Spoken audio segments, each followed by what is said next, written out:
Vamos a iniciar esta tercera sesión del ciclo de conversaciones del Centro de Derechos Humanos de la Facultad de Derecho de la Universidad de Chile sobre grupos vulnerables y derechos humanos. En esta sesión se conversará respecto del habitar de las vulnerables, vivienda, hacinamiento y personas en situación de calle. Se analizará cómo es el habitar de las personas y grupos en condición de vulnerabilidad desde una perspectiva interdisciplinaria. Reflexionaremos sobre la situación en que se encuentran las personas en situación de calle y o habitan lugares en condiciones de hacinamiento, como ocurre en el caso de la migración. Tenemos el agrado y agradecemos también su participación de la profesora Liliana Galdames, abogada académica de la Facultad de Derecho, investigadora del Centro de Derechos Humanos de la Universidad de Chile, investigadora del proyecto ANID Migraciones Contemporáneas en Chile, Desafíos para la Democracia, la Ciudadanía Global y el Acceso a los Derechos para la No Discriminación. Agradecemos también la presencia de Yasna Contreras, doctora geógrafa, Facultad de Artes y Urbanismo de la Universidad de Chile, investigadora COES, Geografías del Conflicto y la Cohesión, y también agradecemos a Anaí Urquiza, doctora académica de la Facultad de Ciencias Sociales de la Universidad de Chile, investigadora del Centro de Ciencia del Clima y la Resiliencia y coordinadora de la Red de Pobreza Energética. El día de hoy nos asistirá en la asistencia técnica Montserrat Sepúlveda, ayudante del Centro de Derechos Humanos. Para realizar este conversatorio, primero vamos a tener una exposición de nuestras panelistas y al final de esta exposición se van a recoger las preguntas que ustedes hayan formulado a través del chat. El chat va a estar abierto durante toda la sesión, ustedes pueden ir dejando sus preguntas, la idea es que estas vayan dirigidas a alguna de las panelistas con sus nombres para que las podamos recoger de forma más simple al finalizar la sesión. Con esto damos inicio a este tercer conversatorio y dejo con ustedes a nuestra primera panelista, la profesora Liliana Galdames. Muchas gracias, Valeria. Muchas gracias, Montserrat, y también a mis colegas, las profesoras Yasna Contreras y Anaí Urquiza. Debo decir que en cierta forma agradezco también que seamos un grupo pequeño, porque la verdad es que nos vamos a animar a hablar de algo desde esta mirada interdisciplinaria y a veces es difícil desarrollar estos enfoques y sobre todo poder dialogar. Entonces yo creo que además entre nosotros vamos a poder dialogar sobre lo que implica este habitar de lo que hemos llamado el habitar de los y las personas en condición de vulnerabilidad. Así que es en ese sentido como un verdadero experimento que espero que nos funcione y que podamos compartir ideas y miradas y reflexiones sobre este asunto que además está muy presente en nuestras ciudades, en nuestras calles y en la vida de las personas, no solamente ahora con la pandemia, seguramente ha sido algo que hemos estado contemplando desde hace ya un buen tiempo, pero que con el contexto de la pandemia se ha instalado de una forma más permanente y persistente, y ocurre algo. Yo voy a hablar aquí, mi modesta profesión es de abogada, de jurista, y nosotros tenemos un alcance de mira que a veces es corto, por eso yo creo que es tan valioso que podamos dialogar sobre esto que estamos observando en la vida de las personas y que transcurre en la calle. ¿Mm? Bueno, yo quería voy a compartir una pequeña presentación que es principalmente para compartir con ustedes algunas imágenes, algunos conceptos. Bueno, quería contarles en primer lugar que hace un tiempo atrás me tocó siempre lo cuento, pero de verdad que ese es el origen. Me tocó estar en un seminario donde exponía un ex juez de la Corte Interamericana, el juez Sergio García Ramírez, juez mexicano, que hablaba sobre la Corte Interamericana y sobre el trabajo que venía haciendo ya desde hace unos cuantos años. Y este juez dijo una frase que para mí es imperdible y es en el fondo el nombre que le da origen a este seminario, él nombró a la Corte Interamericana como la jurisdicción de los vulnerables, ¿no? Se refirió a la Corte como el espacio donde concurren los y las personas vulnerables. Y los casos dramáticos, todos que conoce la Corte en distintas dimensiones, a propósito de la memoria histórica y graves violaciones a los derechos humanos, y más recientemente a propósito de el acceso a derechos económicos, sociales, culturales y ambientales, particularmente el desarrollo del derecho a la salud, derecho de los pueblos indígenas, ¿no? Derecho humano al agua, incluso insinuando la Corte Interamericana hablando sobre derechos de la naturaleza, son en el fondo el marco para este ejercicio, para esta comprensión de los y las vulnerables. Detrás de la palabra, de la expresión que usaba el juez, creo que lo que se deja ver es la idea de colectivos, grupos humanos, especialmente estamos hablando de nuestra región, de Latinoamérica, que encuentran en la Corte el último espacio para poder resolver o aclarar o especificar si acaso el Estado vulnera o no vulnera determinados derechos fundamentales, contenidos en la derechos humanos contenidos en la Convención Americana, y esa vulnerabilidad de la que habla la Corte Interamericana es un concepto que es propio de las ciencias sociales, que asume la Corte y que desde el punto de vista jurídico tiene además unos desafíos asociados, porque cuando la Corte habla de vulnerabilidades, de grupos o de personas vulnerables, sus propias sentencias, las partes resolutivas de sus sentencias, suelen hacerse cargo de esa vulnerabilidad, dictándose en esas sentencias órdenes específicas de hacer, más allá de la reparación, más allá de el establecer la responsabilidad del Estado en la vulneración de un derecho. Uno podría decir que esas sentencias tienen una característica que podríamos denominar como sentencias estructurales.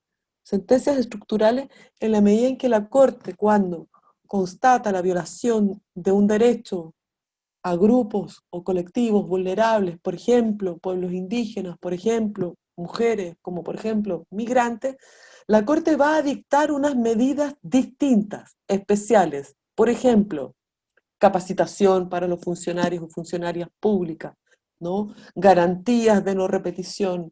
En la Cajonat, por ejemplo, la Corte ordena que se eliminen los cercos de un territorio, del territorio indígena, ¿no? De este territorio que reconoce en la sentencia y le da un plazo a las autoridades para que eliminen estos cercos, ¿no? Entonces la Corte propicia, cuando conoce causas que se refieren a grupos o personas vulnerables, transformaciones que podríamos decir estructurales, y esto es especial y propio de la Corte Interamericana porque no es lo usual en la jurisprudencia que se dicten este tipo de medidas. Entonces, para entender de qué hablamos desde el punto de vista de la jurisdicción de la Corte cuando hablamos de vulnerabilidad, ¿no? ¿De qué hablamos cuando hablamos de vulnerabilidad? Es interesante hacer una revisión del propio derecho, del sentido mismo del derecho y cuáles son los derechos o los ejes sobre los cuales se para de alguna manera el legislador y el juez, y cómo ha habido, ha existido una transformación en ese eje del cual se posiciona el juez, particularmente el juez interamericano.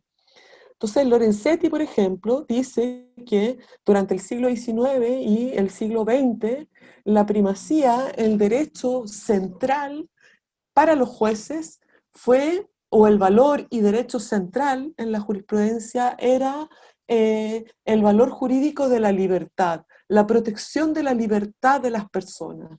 Y por tanto, a partir de esta idea de la protección de la se desarrolla la idea de la autorresponsabilidad, ¿no? De que las personas son de alguna forma responsables, autorresponsables de sus propios destinos. Pero esa noción clásica del siglo XIX y del siglo XX de la autorresponsabilidad, del valor de la libertad, va a vivir una transformación a propósito precisamente de la noción de la vulnerabilidad vinculada al principio de igualdad, otro valor emerge en el siglo XX, ¿no? Con más fuerza. Si en el siglo XIX y principios del XX hablábamos de la libertad como el eje central en torno al cual se articula el derecho y las normas, en el siglo, adentrado el siglo XX y muy a finales, ese paradigma, ese lugar desde el cual se para el juez ya no va a ser solamente la libertad y va a pasar a ser la idea de la igualdad y sobre todo a adquirir fuerza la idea del Estado ya no como garante de las libertades, sino garante de las igualdades y de cómo generar esas condiciones materiales que aseguran la igualdad, no en un sentido formal, es decir, cuando digo en un sentido formal es como la afirmación clásica, esta ficción jurídica de que todos somos iguales ante la ley, ¿no? Igualdad formal, para construir un concepto de igualdad que es más bien igualdad material, es decir, el derecho, el Estado, el rol del Estado es generar condiciones que permitan igualar las canchas. Hay una típica imagen de los niños viendo un partido de fútbol, ¿no? El más alto se puede parar a ver el partido porque hay una valla y los más pequeños necesitan subirse a unos taburetes para poder ver el partido, ¿no? Esa es como la idea de esta igualdad material. El Estado no solo se contentaría con asegurar las libertades, sino que además tendría un rol central en generar condiciones de mayor igualdad. Entonces, a partir de la aparición de la idea de la igualdad como un elemento central en el derecho y particularmente en la jurisprudencia de la Corte, uno podría identificar como dos valores o dos técnicas diferentes. La una, el de la libertad, y la otra, la de la igualdad. Y eso va a, de alguna manera, a implicar que, dice Lorenzetti, aparece a partir de esta idea de igualdad la noción de vulnerabilidad, ¿no? Entendida la vulnerabilidad en la Corte, que es un concepto que usa sistemáticamente como una mayor exposición al riesgo. Dice la Corte, la vulnerabilidad tendría como dos elementos: una mayor exposición al riesgo por una parte y una menor capacidad de resiliencia de las personas, es decir, de su capacidad de superar eventos adversos para, en definitiva, no resultar mermado por efectos traumáticos o situaciones traumáticas en sus propias condiciones de vida. Entonces, eh, esta aparición de la idea de la vulnerabilidad entonces implica también no solo una palabra que es discursivamente distinta, sino implica desde el punto de vista jurídico que el rol de la ley, del derecho, de la jurisdicción es avanzar en generar condiciones de mayor igualdad material, ya no solo formales. Y esa vulnerabilidad se entiende por la Corte como una suerte de una medida de característica, una cierta sensibilidad y y de circunstancias, es decir, la exposición de una persona o de un grupo de personas a una amenaza, incluido el grado de recuperación que tienen las personas del impacto producido por ese hecho dañoso. Y la Corte Interamericana se va a hacer cargo con fuerza de esas vulnerabilidades. Como digo, es un concepto central para la jurisprudencia de la Corte Interamericana. Entonces, a partir de ese concepto de la vulnerabilidad, lo que le hemos propuesto, lo que nos hemos propuesto hoy día es examinar en el actual momento, en el momento de esta pandemia, ¿no? Pero no como un fenómeno solo observable en esta pandemia, sino seguramente como un momento que marca una mayor masificación de vulnerabilidades que ya venían expuestas antes. Y a propósito del contexto de la pandemia, solo quería destacar algunas ideas que ha planteado la Corte Interamericana en lo que se refiere al reconocimiento de derechos. Entonces, por ejemplo, la Corte Interamericana ha sostenido, a diferencia de criterios o reglas que había fijado en otra jurisprudencia, o en otras opiniones, que en el marco de la pandemia, fíjense, en el marco de la pandemia, esta idea del Estado, de un Estado que genera, que se hace cargo de esas vulnerabilidades, adquiere un, es reforzado, eso es lo que quiero decir. Me había olvidado decir, cuando la Corte Interamericana identifica situaciones de vulnerabilidad, dice que se deben activar deberes reforzados de protección. Deberes reforzados de protección. Y ahora, dice la Corte, en el contexto de la pandemia, allí donde todavía era admisible establecer ciertas diferencias desde el punto de vista jurídico, en el marco de la pandemia, esas diferencias no debieran tener lugar por las situaciones excepcionales que estamos viviendo, porque ya es muy sabido, ¿no?, que la enfermedad esta, el COVID-19, es una enfermedad que afecta o que existe de la misma manera para todas las personas, estamos todos expuestos a la enfermedad, pero la enfermedad afecta de distinta manera a las personas según su ubicación, su pertenencia o no a un colectivo vulnerable. Entonces, por ejemplo, en una sentencia de la Corte Interamericana, la Corte Interamericana le insiste al Estado de Panamá que garantice el derecho a la salud sin discriminación a todos los y las personas migrantes, cualquiera sea su condición, sea una migración regular o una migración irregular. Y ustedes aquí ven un poco, quería compartir estas imágenes para que viésemos que esta condición de vulnerabilidad, hablando ya ahora específicamente de las personas en condición migratoria, regular, documentada o indocumentada, es la misma acá en México, ¿no? En, en estas imágenes que también son de México, como lo que se ha producido en Panamá. Bueno, ¿y cuál es la situación en la que nos encontramos cuando hablamos de este habitar, ¿no? De la situación de habitabilidad de las personas? Yo diría que hay muchos colectivos, muchos grupos que están expuestos a esta mayor vulnerabilidad, pero yo me quisiera centrar ahora principalmente en las personas que están en situación migratoria en Chile y en las personas que hoy día viven en situación de calle. Estoy hablando casi desde el punto de vista jurídico. Uno podría decir que estas afirmaciones, esta preocupación por la vivienda, por el acceso, por las condiciones de habitabilidad, desde el punto de vista jurídico hoy día son verdadera, ¿cómo podría así decir? Literatura, o se plantean en un plano que no tiene que ver mucho con lo que el Estado está efectivamente haciendo o en condiciones de hacer por estas personas. Ahí ustedes ven, por ejemplo, un fenómeno que se ha producido en Chile y en toda la región, que es la idea de los migrantes varados, que son personas que se encuentran en tránsito entre un país y otro, sea porque van a un tercer estado o sea porque se les impide salir de un territorio o bien retornar a sus propios territorios. Y eso es un auténtico drama porque yo creo que lo vamos a ver ahora cuando veamos lo que piensa Yana, lo que ha visto Anaí. Eso es una situación absolutamente paradigmática, ya no desde el punto de vista jurídico, sino desde el punto de vista de la historia de vida de las personas que migran hoy día en nuestra región y en el mundo.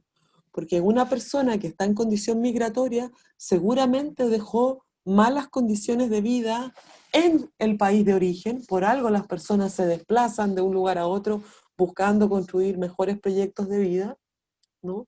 Salen de condiciones precarias, llegan a un territorio, en este caso a Chile, para vivir en situaciones de precariedad. Hay informes del Instituto Nacional de Derechos Humanos, esto no es ficción, esto está sumamente probado, que las condiciones de hacinamiento o la vivienda en condiciones de hacinamiento caracteriza ese habitar migrante en Chile, y precisamente esas condiciones de hacinamiento son las que permiten o favorecen la propagación de los contagios de COVID-19, ¿no?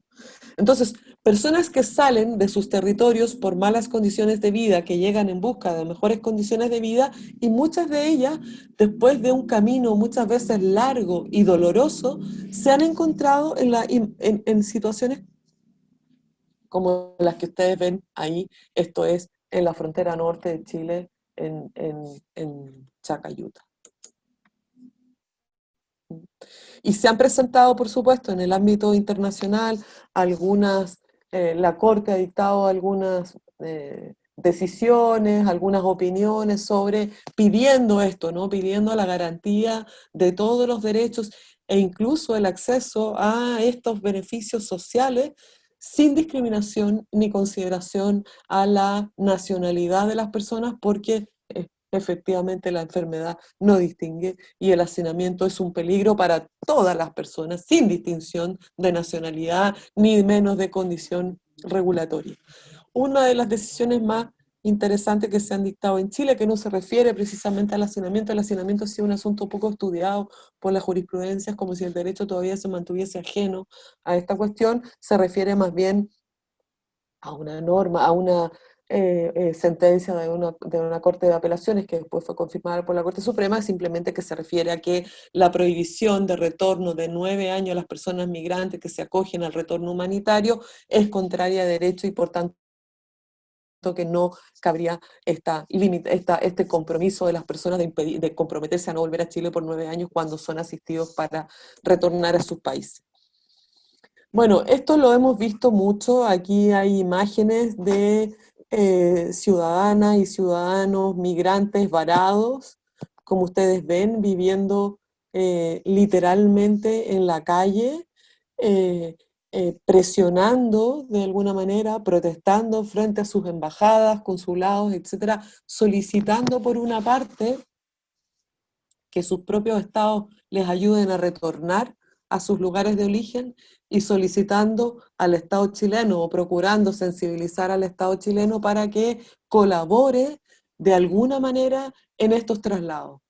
Es muy paradigmático. Muchas de las personas que están en estas condiciones no quieren o no quisieron, y no por capricho, trasladarse a albergues, por ejemplo, considerando que a lo mejor las condiciones de vida en un albergue pueden ser mejores. Las personas han preferido insistir en permanecer en esta situación de calle, principalmente como un modo de presión para lograr conseguir esos traslados.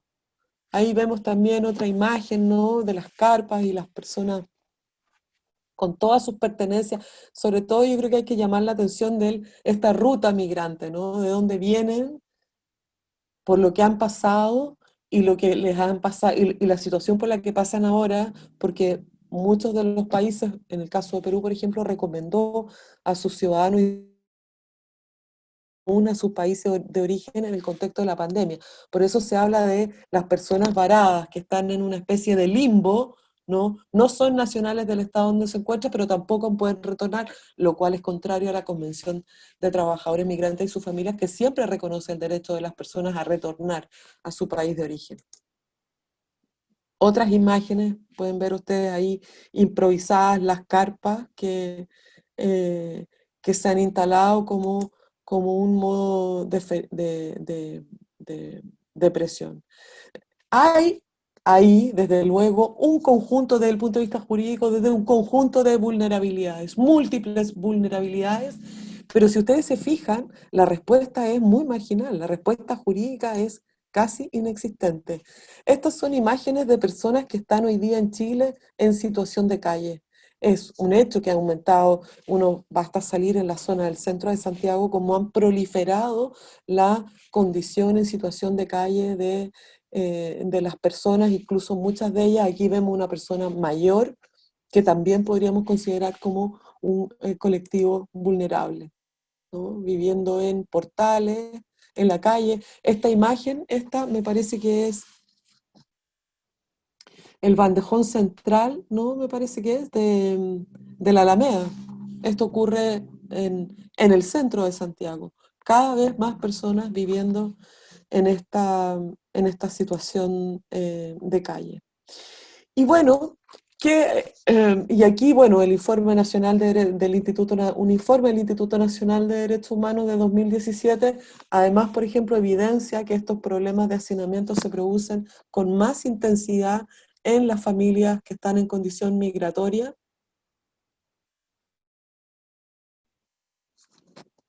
Y todos y todas podemos imaginarnos lo que ha implicado la pandemia en esta peligrosa situación de hacinamiento, ¿no? Y de malas condiciones, a mayores de malas condiciones de habitabilidad. Yo he visto a propósito de esto, la verdad es que me ha impresionado mucho porque hay bastantes estudios, pero también incluso he visto em, como, ¿cómo decir? Se ha creado también toda una expresiones artísticas a partir de estas condiciones de vida, ¿no? También se han generado una sensibilidad desde el arte con esta realidad tan golpeante. Ciudades, principalmente en las grandes capitales de la región.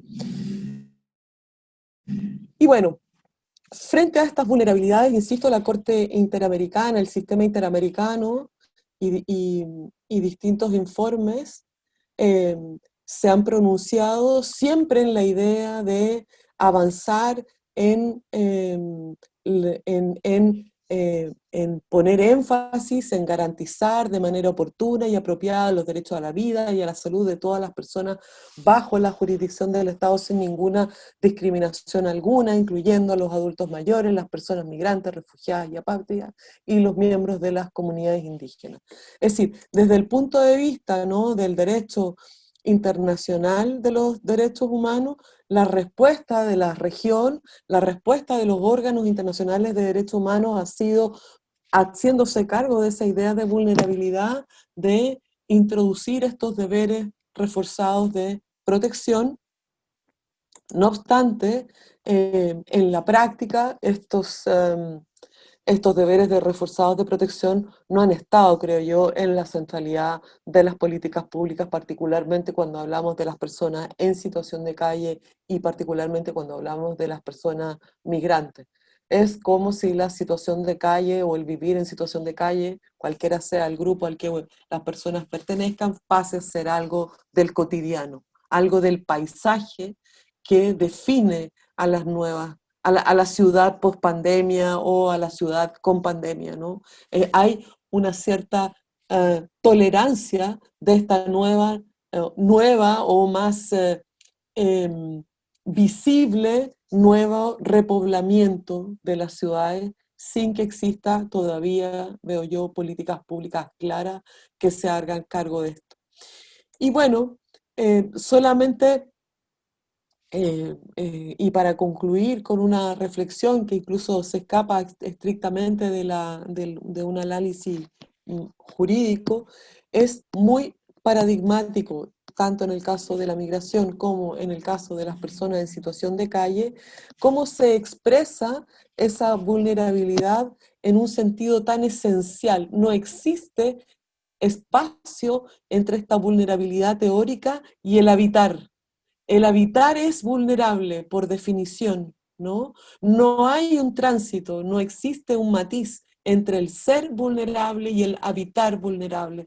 De esa manera la vulnerabilidad se transforma en una condición de vida de las personas, pero que también dibuja una nueva geografía de las ciudades o hace, ¿no?, flotar dentro de las ciudades estas propias vulnerabilidades y lo paradigmático es cómo convivimos con esa vulnerabilidad. Y yo no sé si se relaciona con nuestro encierro, con nuestra, eh, ¿cómo se dice?, distanciamiento social, pero todavía yo no he visto un gran desarrollo de esta nueva, o grandes estudios y reflexiones sobre cómo la ciudad en sí misma está expresando las desigualdades y cómo estas desigualdades inciden al final en los cuerpos, ¿no? En el ser mismo de estas personas, donde, como decía al inicio, entre la vulnerabilidad, ¿no?, y el ser y el habitar no existen distancias. Esa vulnerabilidad se expresa en lo territorial, en lo material. Bueno, y por eso uno podría decir que de alguna manera el cuerpo, la ocupación del territorio urbano, simbólico, es a la vez un paradigma y es también una protesta. eh, nos emplaza o emplaza al Estado y sin embargo, de alguna manera, este emplazamiento, creo yo, no ha encontrado todavía una respuesta en el actual contexto a esas vulnerabilidades. Hasta aquí lo dejaría yo. Gracias. Agradecemos nuevamente a la profesora Liliana Galdames y a continuación invitamos a Yasna Contreras a que inicie su exposición. Bueno, muchas gracias Liliana por la introducción, porque hay varios temas que yo voy a exponer que tú lo enmarcaste en el derecho y yo desde la geografía. No sé si puedo compartir, ¿cierto? ¿Puedo compartir? No, no puedo compartir. No puedo compartir. Está inhabilitada la función compartir. ¿La puedes ver, Valeria? Ya, ahora la veo. Bueno, lo que yo quiero discutir hoy día es parte del trabajo que llevo haciendo con un grupo que nos definimos vivienda migrante, aunque el tema que voy a presentar hoy es parte de la exploración en contexto pandemia y también la invitación que me hizo Liliana, que no es menor, que es hablar sobre la vulnerabilidad y lo que ella implica, en tanto es un concepto que ha tenido y que tiene demasiadas derivadas teóricas, y en el caso de la geografía y de la geografía más política, interpela también cuál es el origen de las desigualdades en los territorios, y también estoy tratando de compartir, no sé si ven mi presentación, ahí sí. Y que el concepto de, ¿ven la presentación? Sí. Súper, ya, gracias. Entonces, como comentaba, el concepto de vulnerabilidad es súper amplio, pero la geografía lo hemos tratado principalmente en vínculo con cómo este concepto entra en diálogo o establece relaciones y quiebre entre el Estado, la comunidad, los privados, en tanto se ve disminuida la capacidad de algunos sujetos humanos, y que de alguna manera van manifestando mecanismos desiguales de acceso a la vivienda, que es el foco al que yo quiero, o el nexo en el que quiero centrar mi discusión. Aquí hay una imagen donde en el fondo se ve un día sábado, 1 de septiembre, la ciudad de Santiago limpia en el fondo, el Cerro San Cristóbal, las antiguas torres de gasómetro, y parte del Parque de los Errázuriz, y es la toma de Los Cerrillos, en el ex vertedero Los Cerrillos. Entonces yo titulé esta presentación para hablar de grupos vulnerables y derechos humanos y territorializar algunas ideas.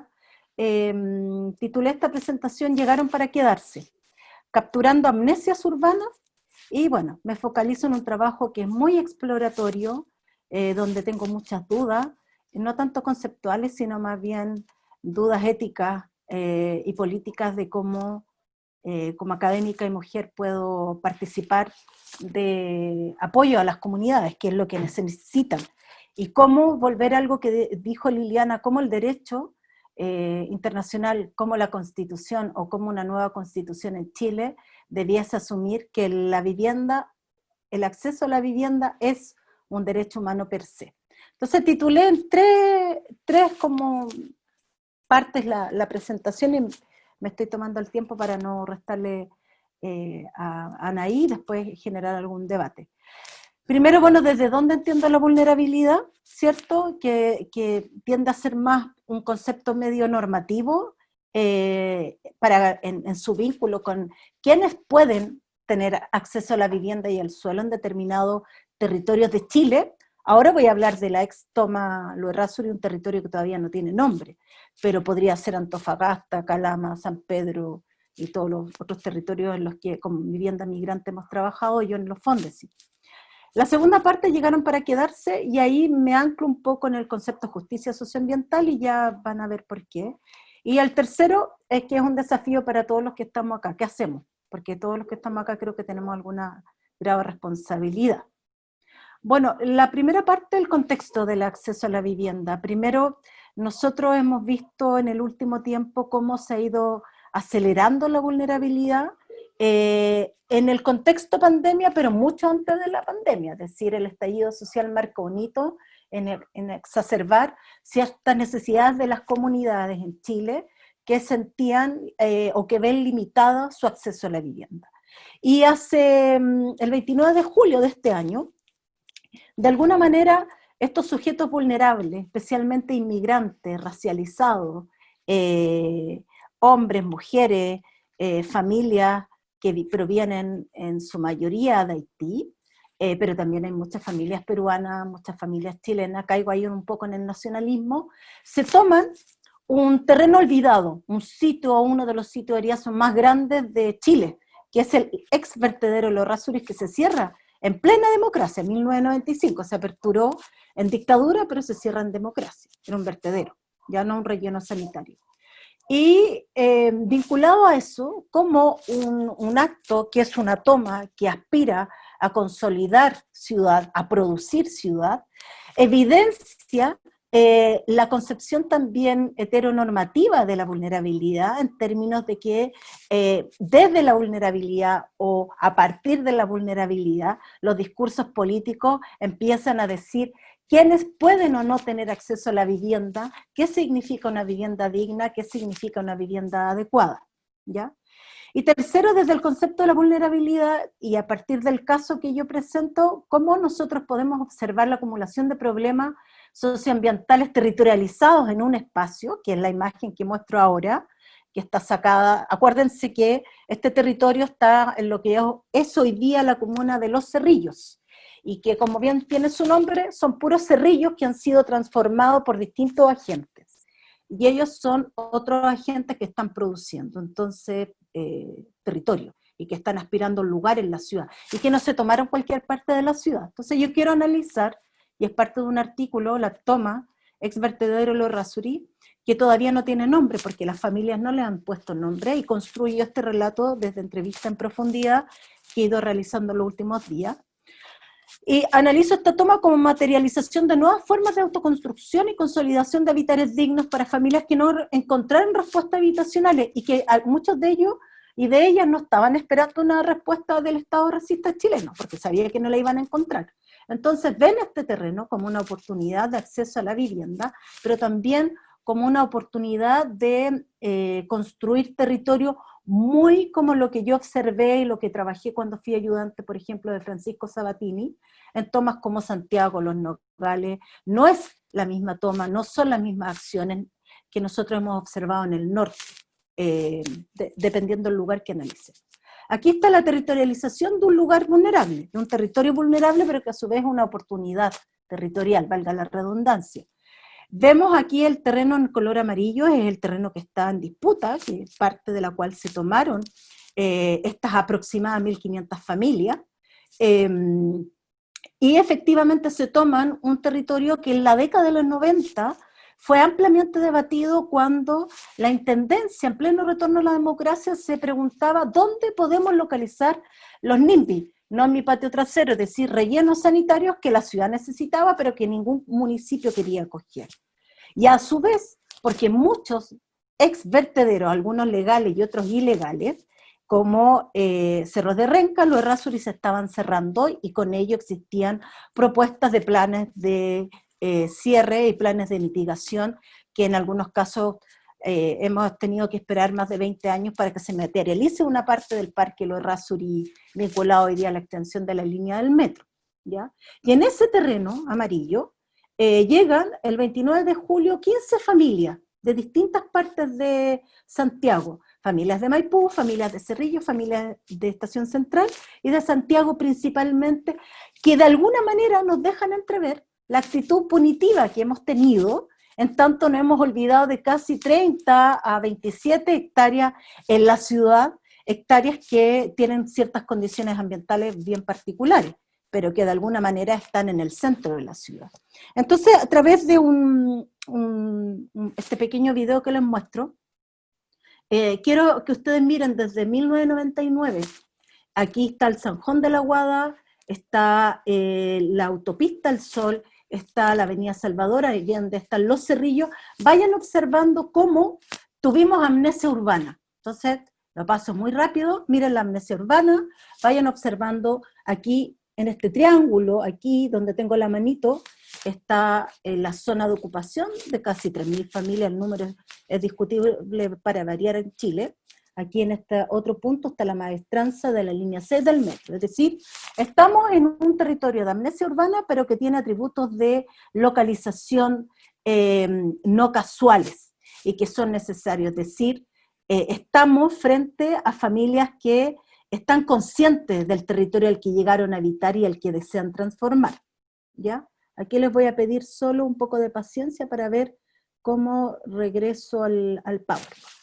Entonces, aquí está el territorio, ¿cierto? Que es esta especie de triángulo, un territorio olvidado, pero olvidado entre comillas, porque en todo su entorno se construyeron poblaciones por parte del propio Estado, como la población Oreste Plas, viviendas de interés social, en un territorio que era históricamente de industria. Anoche mucho, yo no, porque no vivía en la dirección del viento, pero seguramente familias que vivían en Los Cerrillos, en Santiago Centro, en Ñuñoa, recibieron todo el avión D y las emanaciones de gases de una de las industrias que está en esta comuna, que es Indura. Entonces, esta familia se toma en un territorio que fue un ex vertedero, que es una parte de un ex vertedero, un territorio donde, que coexiste con zonas industriales y con zonas residenciales, y que está dentro de la ciudad. Entonces ellos reafirman, y en realidad no fueron ellos. Cuando entré al lote, porque tiene 2 entradas, adivinen con quién me encontré. Me encontré con los carabineros. Y ellos me dijeron, fue bien interesante la entrevista, a veces dicen cosas interesantes, la frase "llegaron para quedarse", yo la transformé, porque fueron ellos quienes dicen, estas familias llegaron para quedarse, y llegaron para quedarse principalmente porque por la forma en cómo ellos han ido construyendo la vivienda, que también lo voy a mostrar muy rápido en imágenes. Un contexto de por qué apelo al concepto de justicia socioambiental, porque la justicia tiene en el centro el acceso equitativo a determinados bienes y recursos territoriales. Y esta familia acceden a un lote que está bien ubicado, pero que tiene problemas que arrastra históricamente y que nadie se ha hecho cargo.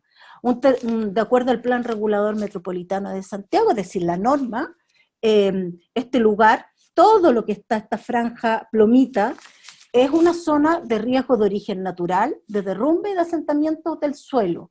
Y si ustedes vieron en la prensa, en Chilevisión, que salió un reportaje, y si en algún momento van, se van a dar cuenta que también hay emanación de gases en el sitio. Y si miran cómo las familias van cavando, también uno puede ver las primeras capas de basura, o las capas históricas de basura que ha tenido el lugar. Pero si inclinamos un poco más en detalle la imagen, estamos en una zona normada por un plan regulador metropolitano frente a la ausencia de un plan regulador comunal que Cerrillos no tiene, ¿ya? Y que la comuna que está enfrente a Estación Central tampoco tiene, o que está en construcción, diría los alcaldes de distintos periodos. Pero lo que aquí quisiera reforzar es cómo esta toma coexiste con zonas residenciales y coexiste en morado con zonas industriales que llamativamente fueron reincorporadas, se sacan a mediados de los 90, porque acuérdense que había que sacar todas las industrias contaminantes del anillo interior de Américo Vespucio, pero se reincorporan después. Esta es una zona que históricamente también ha sido de extracción de áridos. Entonces, las familias que llegan a este lugar están apelando a: queremos habitar no en cualquier parte de la ciudad, queremos habitar en un territorio que tenga ciertos atributos de acceso y que nos asegure el acceso. Y llegan a un lugar donde ellos están conscientes de que tienen un riesgo, que más que ser de origen natural, es un riesgo histórico, de todas las construcciones que han coexistido sobre esas 27 hectáreas, que son el propio vertedero, la propia extracción de árido y también la propia presencia de los cuasimodistas dentro de esos lotes, o varios lotes. También este lugar está en una zona de frontera, en una zona de borde, entre el borde del Sanjón de la Guada, entre el borde de normativa que son metropolitanas y que todavía no son locales. Entonces, ¿quién se hace cargo del contexto socioambiental al cual llegan estas familias, que construyen sobre los escombros, que han sido testigos de los incendios, que se exponen a emanaciones de gases, pero te dicen, bueno, me quedé sin trabajo, no puedo seguir pagando el arriendo, no tengo para comer, y mi única forma de invertir los recursos son llegando a este terreno donde ellos se van proyectando.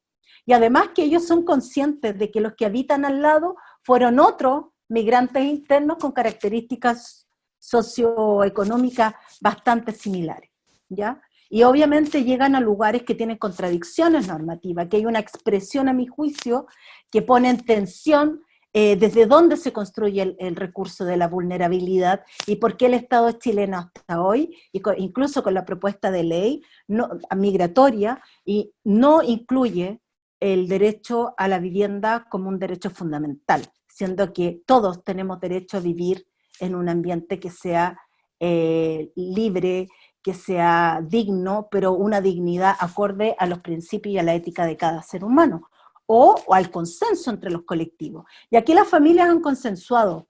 Por eso yo aquí apelo a la autoconstrucción de una ciudad, de un barrio, porque son familias que de manera colectiva se juntan, donde la red social, el medio de comunicación principal fue a través de Facebook, familias que accedían a una oferta limitada de viviendas con todas las características que muchas otras colegas, Carolina Stefoni, la Daisy Margarit, la Menara Guisardi, yo hemos trabajado respecto a las condiciones habitacionales en las que vive cualquier inmigrante en un mercado que es restrictivo, abusivo, especulativo, etc. ¿Ya? Pero además todo esto se une, todo el contexto de estallido y pandemia, que de alguna manera lleva a las familias a construir para quedarse, para erradicarse. ¿Por qué? Porque son familias que están en empleos frágiles y en empleos que han sido los más afectados en el contexto pandemia. Entonces, muchas alternativas no tenían y alguien les fue contando la existencia de estos terrenos, cuyos propietarios son más de 5 dueños, donde está la COPEC, por ejemplo, Goodyear, hay una sociedad de mineras de extracción de árido y tengo dudas todavía de por lo menos 2 o 3 propietarios de los lotes. La imagen que yo mostré anteriormente de las familias trabajando con la autorización y el consentimiento informado de ellos, evidencia también las nociones de constructividad que ellos tienen y construyen haciendo diques profundos, construyen con la mejor madera que puedan conseguir. Y es muy interesante ver el grado de organización, que yo he estado en varias tomas, pero nunca había visto un nivel de organización tan grande, tan estimulante como el que he visto acá. No quiero decir que los otros no lo sean, pero me recuerda mucho lo que en la literatura o los documentales he visto de poblaciones como Los Nogales o La Victoria. Familias que no esperaban respuesta del Estado, más bien buscaron su propia respuesta. Familias que nunca han esperado nada del Estado chileno. Esto es parte de los relatos que ellos ven, y esta foto es la misma foto que ellos me invitaban a sacar porque se daban cuenta de las capas de basura, que es bien triste en el fondo también ver que otro ser humano que tuvo toda una trayectoria migratoria compleja, y que, ojo, hay que tener precaución, no todos ellos vienen de condiciones precarias, vivían mejor a veces que en Chile. Ahí hay que tener mucho cuidado cuando decimos, venían a lo mejor de condiciones sociopolíticas complejas, pero no necesariamente vivían peor que en nuestro país. Ahí hay que tener más precaución. Familias que están conscientes de los conflictos ambientales, familias que deben negociar con muchos dueños. Y aquí yo les quiero mostrar un video muy corto, que quiero que ustedes entiendan por qué la frase que dicen los pacos, llegaron para quedarse, o los carabineros, como cada uno quiera decirle, para mí fue súper significativa, porque ellos dicen, ellos están construyendo para quedarse, no como los chilenos que construyen con materiales muy, muy precarios, muy... Entonces quiero que escuchen el video. Ya.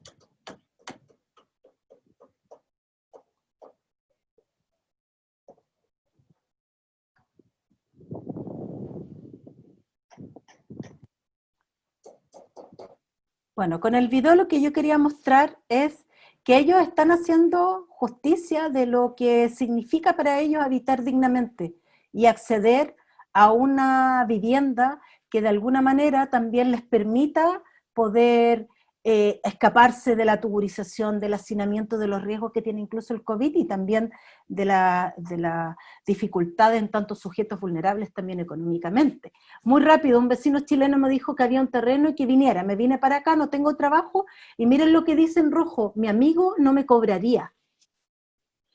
Sé que vivo donde había un basural, creo, pero no puedo con mi familia pagar 200.000 pesos por vivir en una pieza en el centro. Una joven de 25 años con 2 niños pequeños, con toda la familia a su alrededor. Y aquí están los cuasimodistas, otros actores que dijeron esto. Aquí se dividieron por la familia en 3 sectores: un dueño de la copela, otra Gutía y unos mineros que extraen árido. Y a nosotros nos dejaron sin comodato. El municipio y su alcalde no saben qué hacer. Pedimos el comodato hace tiempo y nunca nos dieron respuesta. Fuimos los primeros, los pioneros en llegar, y ahora tenemos que irnos porque no sabemos dónde dejar los animales. Es decir, estamos frente a un terreno que tuvo amnesia, que se olvidó por parte del Estado, la norma, los privados, pero que se hicieron ciertas acciones que le fueron dando una condición de frontera al cual otros han capturado como una oportunidad territorial. Entonces, ¿qué hacemos? Porque eso es lo que creo que dialoguemos. ¿Qué acciones implican llevar a cabo algo que estoy comenzando a debatir, una justicia restitutiva? ¿Por qué? Porque esta es una zona con muchos problemas ambientales que no fueron ni siquiera trabajados para las familias que viven alrededor.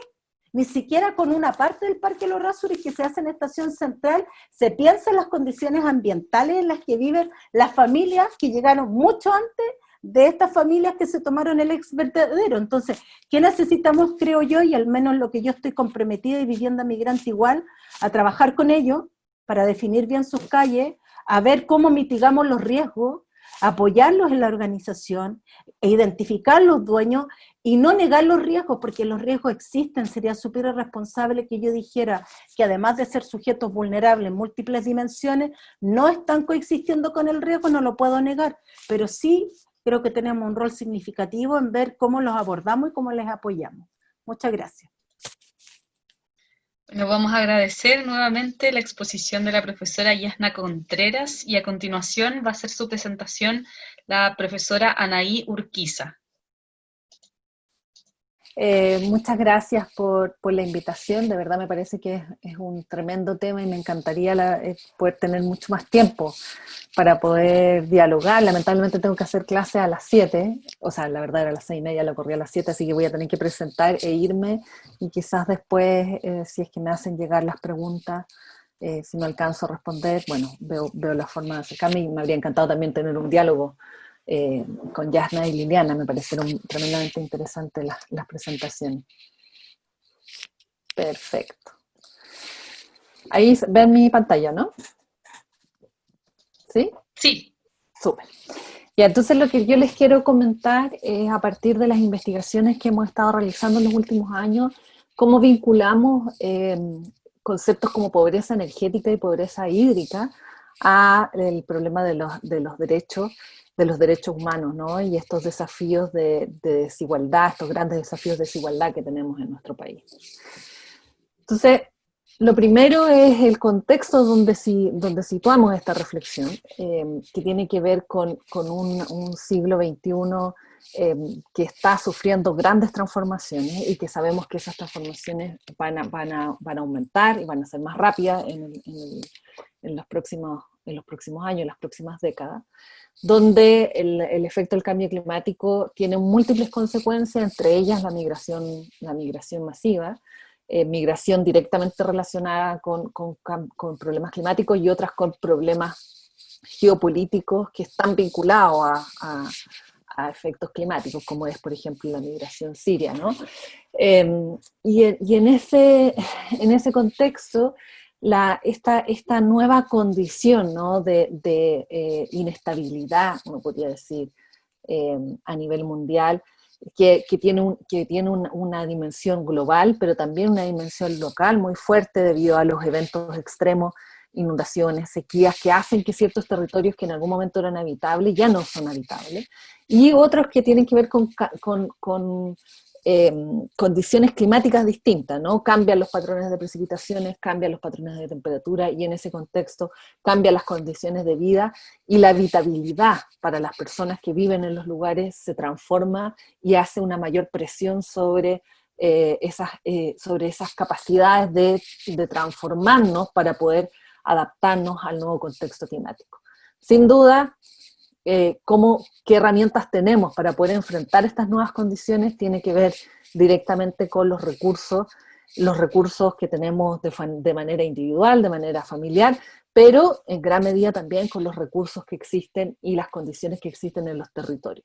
Entonces, en alguna medida también esto tiene que ver con lo que decía Liliana al principio, ¿no? Esta vulnerabilidad como mayor disposición, mayor posibilidad de ser afectado por una amenaza, ¿no? Mayor riesgo, pero esa vulnerabilidad no solo centrada en el individuo, sino que centrada en el territorio, ¿no? Y aquí, además de eso, hay toda una dimensión que va de la mano de esta transformación de la sociedad, que está vinculada a los accesos a ciertos servicios que en algún momento podrían haber sido considerados como servicios no esenciales, hoy día lo son, porque son las nuevas condiciones de desigualdad, ¿no? Una familia, niños que son criados, ¿no? En un contexto donde no tienen suficiente energía, donde hay contaminación intradomiciliaria, donde no tienen acceso a internet, esos niños tienen obviamente mucho menos posibilidades de desarrollar sus capacidades para poder en el futuro tener oportunidades equivalentes. Y eso obviamente para distintos servicios, ¿no? Entonces aparece dentro del escenario servicios de iluminación y tecnologías de la información que antes no parecían como prioritarios y hoy día sí lo son. En la pandemia ha quedado en absoluta evidencia la gran brecha que se está profundizando entre los niños de familias con más recursos y las familias con menos recursos debido a el acceso que tienen a este tipo de tecnologías para poder avanzar en su educación, ¿no? Pero también agua potable y servicios sanitarios, donde obviamente lo que vimos con la migración y con todos los asentamientos precarios y las zonas rurales que hoy día han estado sobreexplotadas por distintas economías, ¿no? Actividades económicas, que estas zonas rurales, por la sobreexplotación, dejan a las familias sin acceso a agua potable o servicios sanitarios, por ejemplo, en un contexto de pandemia donde la necesidad de lavarse las manos frecuentemente no es posible hacerla cuando las familias tienen solamente 50 litros, con suerte 50 litros al día. Y otro tipo de desigualdades que están relacionadas con la calidad de la vivienda, el acceso a energías limpias para calefacción, y no solo para calefacción, sino que también para enfriamiento. Esto es algo que aún no está absolutamente visibilizado, pero el aumento de las temperaturas hace que en gran parte de las ciudades de nuestro país, donde hay una gran mayoría de la población, ¿no? Se va a enfrentar a muchos días seguidos con altas temperaturas en el día y en la noche, y eso implica serias dificultades para poder hacer otro tipo de actividad, ya sea estudiar, trabajar, etcétera, con altas temperaturas, problemas a la salud relacionados con eso, sobre todo para la población mayor que ya tiene una situación de vulnerabilidad asociada a los recursos, el débil sistema de pensiones, etc. Entonces hay una serie de encadenamientos de condiciones de exclusión, podríamos decir, que finalmente se van potenciando entre sí y que se potencian debido a esta no posibilidad de acceder a servicios básicos de manera universal, ¿no? Y sin duda esto se cruza con las otras desigualdades que han quedado en evidencia en el contexto de pandemia, ¿no? El acceso a los servicios de salud, el acceso a la información, aislamiento social, pero aquí quiero hacer un especial énfasis con lo que implica estar semanas y semanas en condiciones de confinamiento cuando uno tiene una familia numerosa en pocos metros cuadrados, con con pocas posibilidades en situación de hacinamiento, con pocos servicios energéticos, hídricos y de otro tipo, es completamente distinto a estar en confinamiento en el barrio alto de Santiago, con todas las comunidades que eso implica, los metros cuadrados y servicios requeridos por los diferentes miembros de la familia, ¿no? Es completamente distinto. Y eso queda más en evidencia con esta pandemia, ¿no? Y esta pandemia es uno de los eventos, una de las grandes amenazas, que es uno podría decir es un adelanto y nos da la oportunidad de analizar y reflexionar sobre el tipo de desafíos que vamos a enfrentar frecuentemente en lo que viene en este siglo, y que por lo tanto necesitamos preguntarnos frente a esas transformaciones sociales, a las nuevas desigualdades que se configuran con estas diversas amenazas, ¿qué es lo que entendemos hoy por vida digna, ¿no?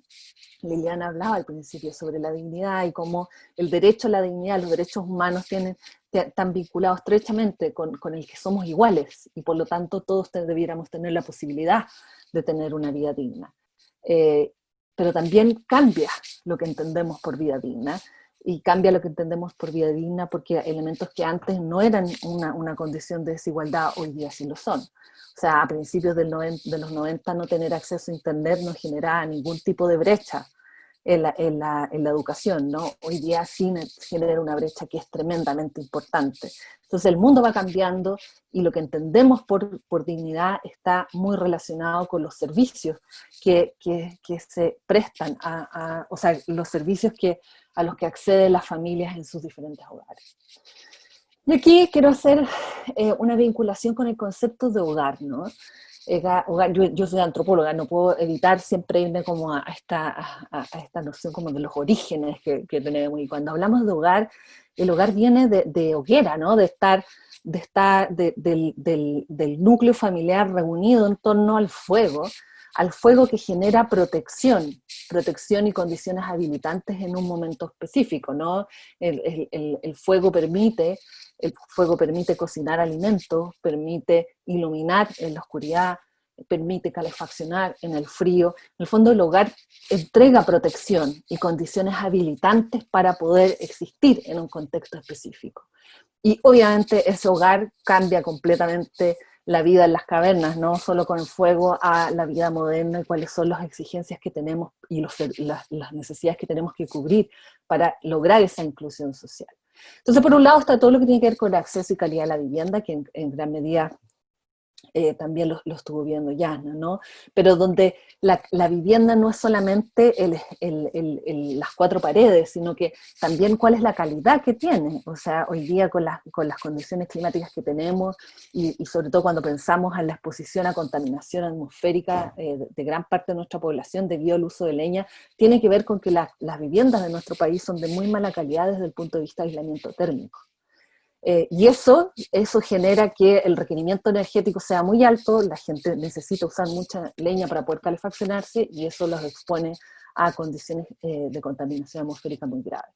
Por otro lado está el equipamiento de los hogares, el espacio mínimo, vinculado también con el hacinamiento y todo esto que ya lo vimos un poco del derecho a la vivienda digna, ¿no?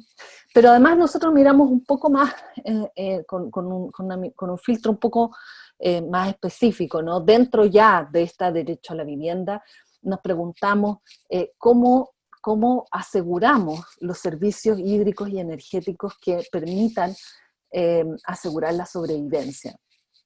Y ahí está, por supuesto, el agua potable, la calefacción, la posibilidad de preparar alimentos, y eso es refrigeración y cocción, las necesidades de higiene y servicios sanitarios en general, y el acceso a la información. Todos estos hoy día pasan a ser necesidades fundamentales que tienen que ser cubiertas y para los cuales debemos preguntarnos qué tipos de servicios entregamos. En ese contexto nosotros hemos empezado a hablar de pobreza energética y pobreza hídrica, principalmente para complejizar el concepto de pobreza y decir que finalmente cuando estamos hablando de hogares, de hogares en que se encuentran con desventaja o con problemas para poder cubrir sus servicios, eso no solamente se observa a través de los clásicos conceptos de pobreza por ingreso, ni siquiera con pobreza multidimensional. Necesitamos observar estas otras dimensiones que generan una posición de desventaja muy, muy importante en la ciudadanía y que finalmente hace que los derechos no puedan ejercerlos adecuadamente, ¿no? Y ahí obviamente estos principios más amplios de bienestar y justicia social son los que están detrás de esta necesidad de visibilizar la pobreza en estas otras dimensiones.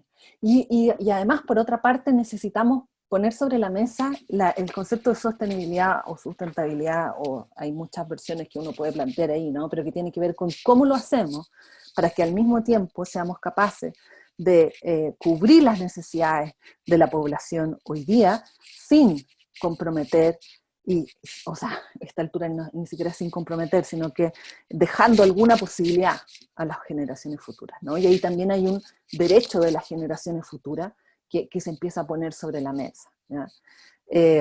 Y por supuesto la discusión sobre los derechos y la complejización de los derechos también involucra pensar de quiénes son estos derechos, ¿no?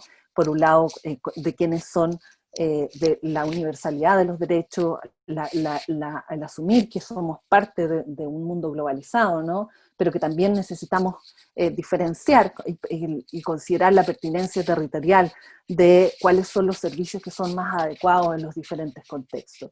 Además, incorporando en los enfoques interseccionales, ¿no? De cómo se potencian las exclusiones unas con otras y que finalmente el no acceder a ciertos servicios termina probabilizando que las personas queden excluidas de una serie de otros ámbitos de la vida en los cuales no pueden participar.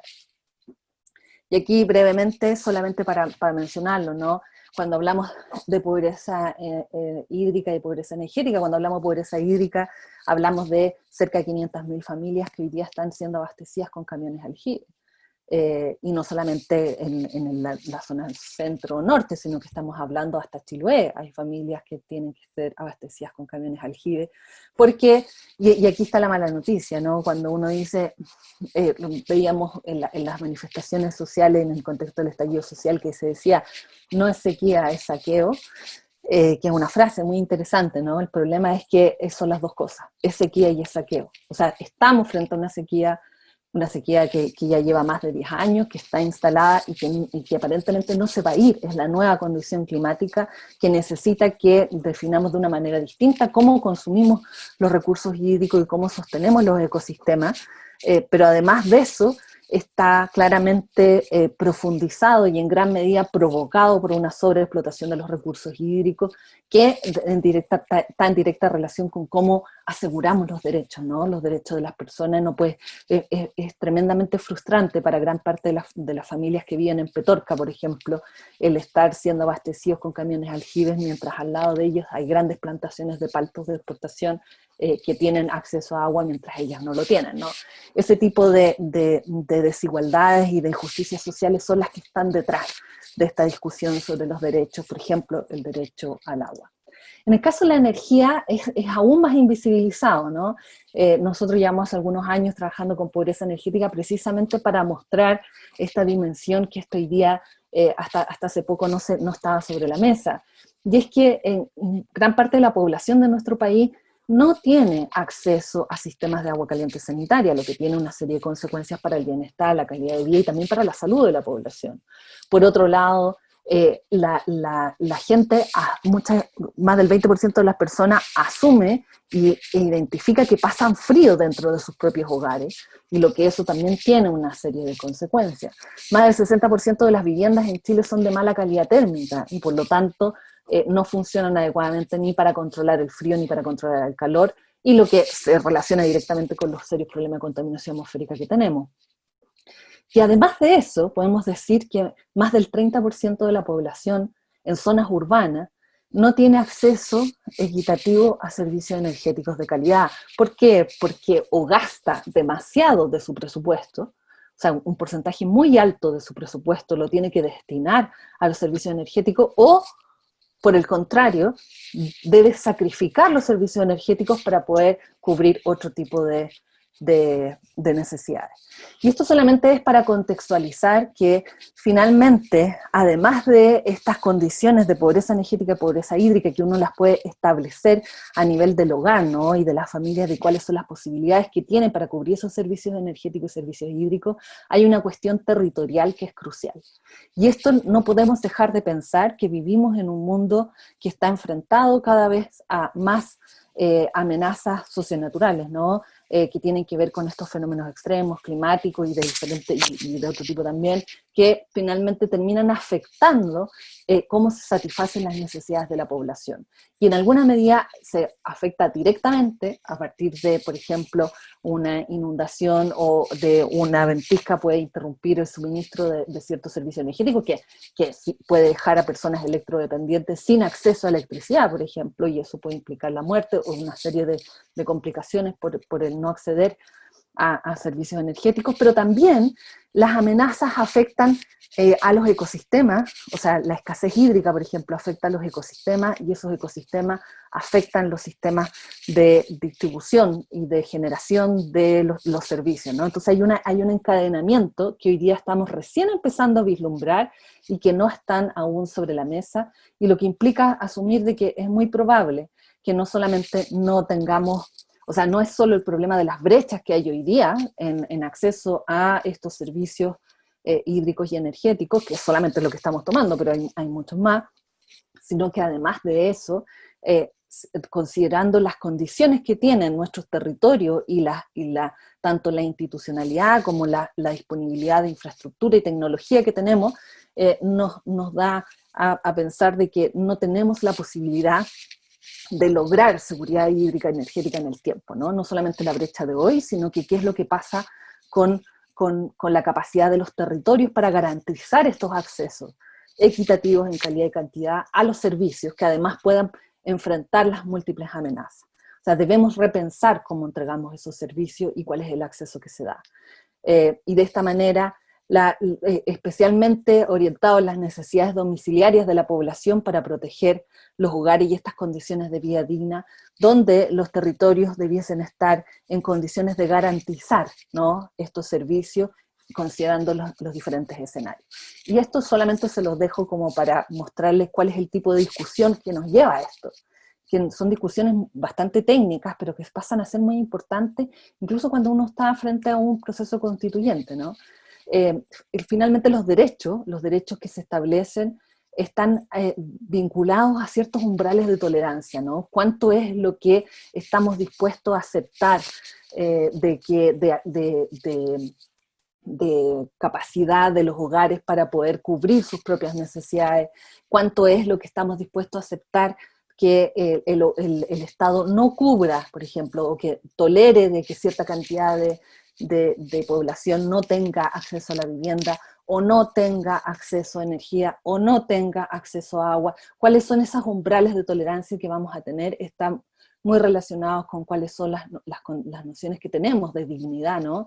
Y a partir de eso, cuáles son los derechos que desprendemos como sociedad para poder establecer estándares que nos permitan asegurar los servicios que efectivamente construyan un hogar que proteja a las personas que viven en él, y no un hogar que no cumpla el rol para el cual está su propio nombre, ¿no? Que tiene que ver con esta noción de protección. Eso, muchas gracias. Vamos a agradecer nuevamente a la profesora Anaí. Sabemos que por compromisos laborales ella se tiene que retirar en este momento, así que mucho. Le volvemos a agradecer y continuamos con las preguntas que llegaron con las panelistas Liliana y Yasna. Sí, me despido, me pierdo la discusión, pero si es que después me hacen llegar las preguntas, yo feliz las contesto por mail o por la modalidad que sea. Muchas gracias, Anaí. Nos quedamos con las ganas, pero ya te preguntaremos. Gracias. Gracias. Muchas gracias. Bueno, al chat han llegado dos preguntas, ambas son para la profesora Yasna Contreras. La primera de ellas consulta acerca de la vulnerabilidad de las personas migrantes y consulta si es que acaso esa vulnerabilidad tiene que ver con su situación migratoria, por ejemplo, la irregularidad, o se relaciona con temas económicos o laborales. Y en el caso de las personas que se encuentran en la condición de migrantes irregulares, si es que existe una cifra aproximada de cuántos son actualmente en el contexto de pandemia. Gracias por las preguntas, Valeria, y a Bianca que la hizo. A ver, la primera parte es un poco difícil de responder y quiero no caer en la propia trampa porque yo me autodefino y para mí y para Vivienda Migrante es un desafío trabajar con las familias inmigrantes, entendidas como todos aquellos que son asociados a extranjeros, tratados como distintos, como otros, pero también muchos migrantes internos que viven en Chile, que tienen dificultades en el acceso a la vivienda, siendo, perdonen el nacionalismo, chilenos. A ver, hay varias cosas ahí, porque muchas de las familias que yo he entrevistado en general, digo en general, no solo en este caso, la Tomás Errázuriz, sino que en el norte u otras entrevistas que hice hace varios años en la misma comuna de Santiago, me llevaron a la conclusión de que tener la regularidad en Chile, o tener el carnet de identidad o el DNI, como algunos mencionan, no te vuelve automáticamente sujeta o sujeto de derecho. Porque ya el acceso a ciertos bienes y servicios en Chile, o el mismo acceso a la vivienda para cualquier familia hoy, es difícil, porque sigue siendo muy normativa la definición de la vulnerabilidad, está muy basada todavía en el nivel de ingreso. Entonces, es cosa de preguntarse cuántas familias recibieron el bono de emergencia, qué porcentaje de las familias aparentemente de bajos ingresos, vulnerables según este propio Estado, recogen, o según lo que las normas han dicho, se acogen a ese beneficio. Es súper cuestionable. Entonces, hay varios y varios que tienen la cédula de identidad, hay varios y varias a quienes se le ha negado la regularidad por distintas razones. Por ende, la vulnerabilidad de ellas y de ellos se explica frente a la complejidad o la negación que existe en Chile de entender que alguien que es chileno o chilena es sujeto o sujeta de derecho, haya o no nacido en territorio nacional. Es decir, todavía yo siento que la nacionalidad, el color, el origen, como el lugar donde tú naciste, donde vienen tus padres, todavía sigue penando y pesando, a pesar de que se ha ido transparentando todo en términos de acceso, pero como tiene condiciones estructurales más complejas, ellos entran en esta espiral de que pueden tener su cédula de identidad, pero que no pueden acceder a cierto beneficio. En otros casos, otras familias sí, claro, efectivamente la irregularidad se enmarca en una condición tramposa o en un círculo virtuoso, porque ahí ya que es primero si fuiste irregular o cómo ingresaste al país, o cómo la negación o la dificultad de regularizarte o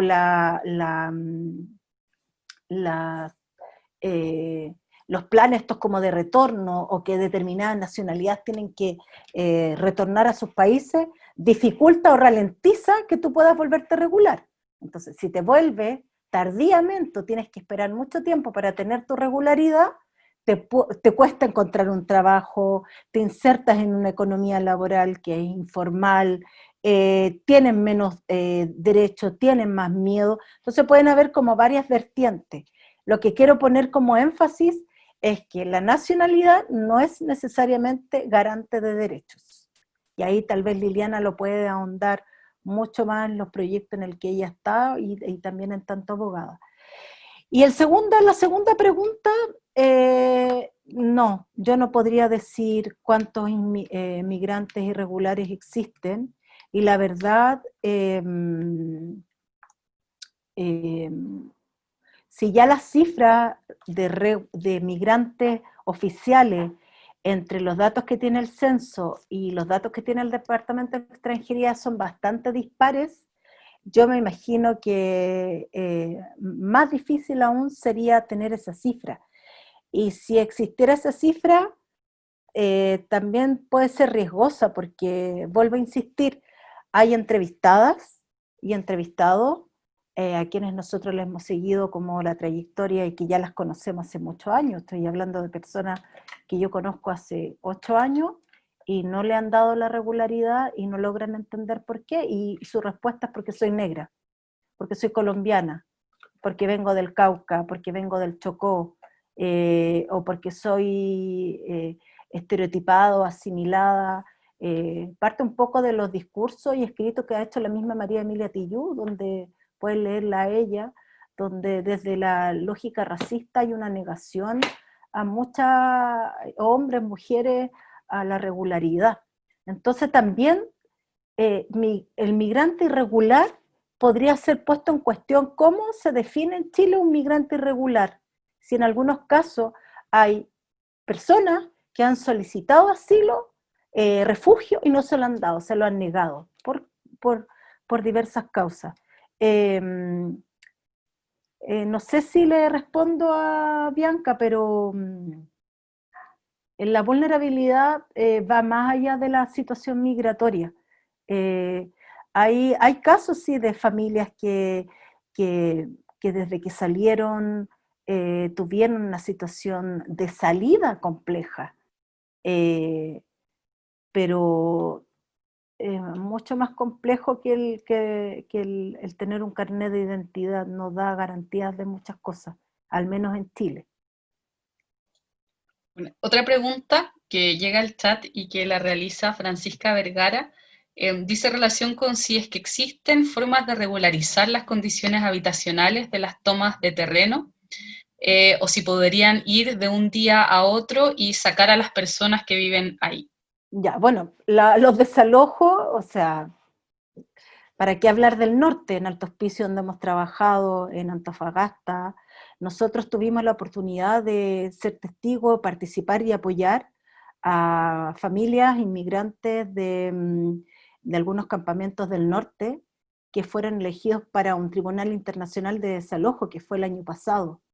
Y a pesar de que el Tribunal Internacional, con gente acreditada, evidenció que los desalojos atentaban contra cualquier derecho humano, así todo no se han... el Estado chileno no puede desalojar cuando quiera, sobre todo cuando son territorios de propiedad privada. Incluso han desalojado en territorios de propiedad pública, territorios del Ministerio de Bienes Nacionales, del Ejército.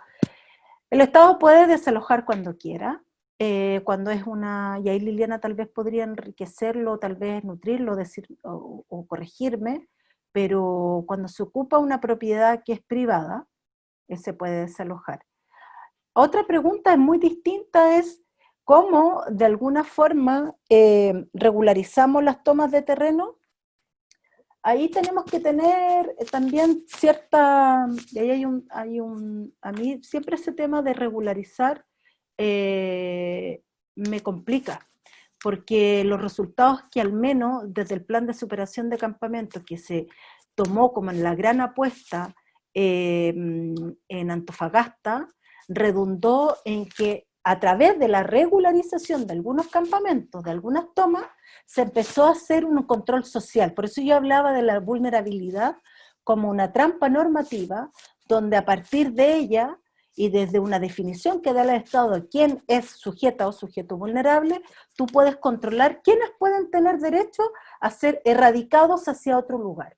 Entonces, en el caso de Antofagasta, y a mí lo que me preocupa del caso que estoy explorando ahora de la toma de ex Errázuriz, es la selectividad con la que a veces se toman ciertos campamentos para definir, porque el Estado define, entre comillas, quienes reúnen determinadas condiciones para estar en barrios transitorios y después acceder a la vivienda de interés social definitiva. A veces la regularización implica control social, control policial, y eso es un poco riesgoso, que es muy distinto a cuando tú sabes que hay territorios disponibles en las ciudades, como hay un caso que nosotros hemos trabajado en el norte, que es Villa Constancia Nueva 2, que está como al sur de Antofagasta, en zonas de buen acceso, cercana a distintos servicios, caminable para las comunidades, donde uno responsablemente puede apoyarle y puede trabajar también con la institucionalidad en cómo ese campamento tú lo puedes formalizar. Porque también ahí lo que nosotros hemos visto es que en el caso de Antofagasta, Iquique, Calama, incluso San Pedro de Atacama, muchas familias viven a una cuadra de donde vivieron sus abuelos, sus padres, que también se tomaron otro terreno. Entonces a veces lo formal y lo informal, o lo regular y lo irregular en el habitar está definido por una cuadra. Hay otros casos donde efectivamente hay que erradicar a la familia, y lo de la toma de los rasuris que yo les presenté hoy día, el caso es paradigmático y es complejo. Yo no estoy presentando un caso, podría haberme hecho la lesa y haber presentado cualquier otro lugar que fuera más fácil. Este es un caso complejo porque es un territorio con problemas ambientales, un territorio donde el riesgo más inminente que yo había en terreno para las familias eran los incendios, las emanaciones de gases, y por el tipo de suelo era la posibilidad de derrumbe, y que ellos sabían. Entonces, ¿ahí qué es lo que hacemos? Ahí, y ahí viene un poco lo que preguntaban después, ahí yo creo que hay que ser serio, y ahí se necesita la interdisciplinariedad, se necesita además colegas y profesionales de la Universidad de Chile, que pensemos en conjunto cómo, si hay un terreno de 27 hectáreas, hace más de 25 años, literalmente en manos de nadie, de los trabajadores de la extracción de árido, con propietarios que no sabemos las causas por las cuales yo no podría decir que ese terreno que yo mostré estaba en barbecho, o lo estaban calentando para proyectos inmobiliarios, y tenía muchas restricciones, pero ¿cómo? Si sabemos que hay un déficit habitacional que se agudiza, que se conflictúa hoy día, es súper poco humano y poco ético desalojar a las familias de esos lugares. Pero sí tendríamos que hacernos cargo mientras de hacer mecánicas de suelo, de reducir los riesgos a los que ellos y ellas se exponen. Y no solo los que están ahí, porque ahí uno siempre habla de la toma de terreno como un problema, como la lugarización de un riesgo, y se olvida que el riesgo hay que mirarlo una cuadra más allá. El riesgo, hay una definición normativa de algún momento que el Ministerio de Vivienda y Urbanismo o la ONEMI o distintos organismos hacen un polígono, un dibujo de un riesgo, pero el riesgo no es solo ese límite. A lo mejor ahí está la posibilidad, el mayor potencial de riesgo de cualquier tipo de desastre, pero tú caminas 3 cuadras o 6 cuadras más allá, también hay distintas gradualidades del riesgo, y también tenemos que hacernos cargo de aquello con responsabilidad, porque es difícil habitar con el riesgo, pero es una pregunta que al menos con Beatriz Seguel, que está aquí, que hemos transmitido desde la construcción sociopolítica del riesgo. ¿Algunos de los que están aquí me podría decir con certeza que no vive en un lugar de riesgo? ¿Hay alguno que podría levantar la mano acá o la manito a través del Zoom virtual y decir que donde habita no hay algún riesgo? Bueno, puede ser que no lo sepan, averigüen. O pueden saber lo que yo tengo como conciencia geográfica, es que no hay nadie en Chile que pueda decir que no habita en un espacio con riesgo. Entonces, ¿cuál es el ejercicio que tenemos que hacer en términos normativos? Es atender la diversidad de riesgo y dar respuesta en función de la diversidad de riesgo. Y no asumir que el riesgo de derrumbe es igual y tiene la misma naturaleza y el mismo comportamiento para los territorios. Pero claro, yo creo que todas las tomas de terreno no se pueden regularizar. Ahí hay que ser también súper responsable.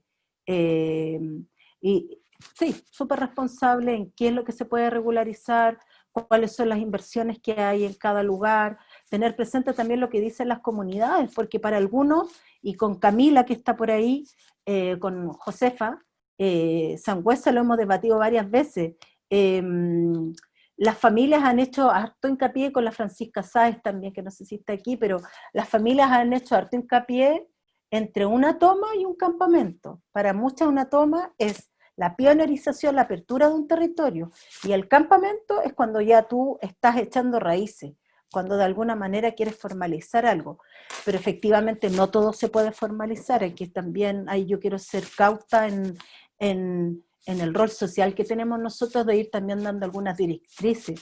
Hay lugares donde efectivamente las familias viven en el cono de deyección, en el cono aluvional, donde el riesgo es altísimo.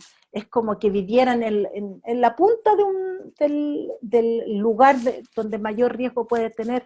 Efectivamente, ahí nadie es bueno que viva, porque en cualquier momento puede haber una aluvión, un derrumbe. A mí me preocupa el caso que yo mostré, por eso lo quise mostrar, porque caminando incluso uno veía las emanaciones de gases, y el mismo reportaje que hace Chilevisión, donde pone en el centro el riesgo, pero no pone en el centro también que detrás de ese lugar hay familias que están habitando por algo, por las propias ausencias y contradicciones del Estado, o por el propio abandono, por eso hablé de la amnesia urbana.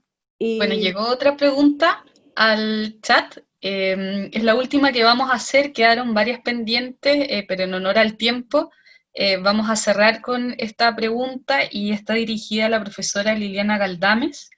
Indica, pensando en el proceso constituyente, ¿cómo una nueva constitución podría garantizar la importancia del acceso a la vivienda y protección frente a vulneraciones como los desalojos?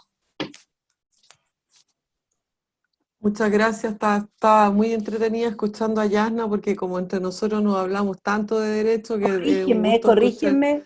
No, para corrígeme lo nada, que... muy interesante. Yo creo que tenemos que hacer más sesiones de discusión y trabajo, ¿cierto? Entonces, bueno, ¿cómo se hace cargo la Constitución? Haciéndose cargo. Bueno, ahora viene el proceso constituyente, va a depender de cómo va a estar la participación, del pensamiento al que se arribe, ¿no? De los acuerdos a los que se arriben.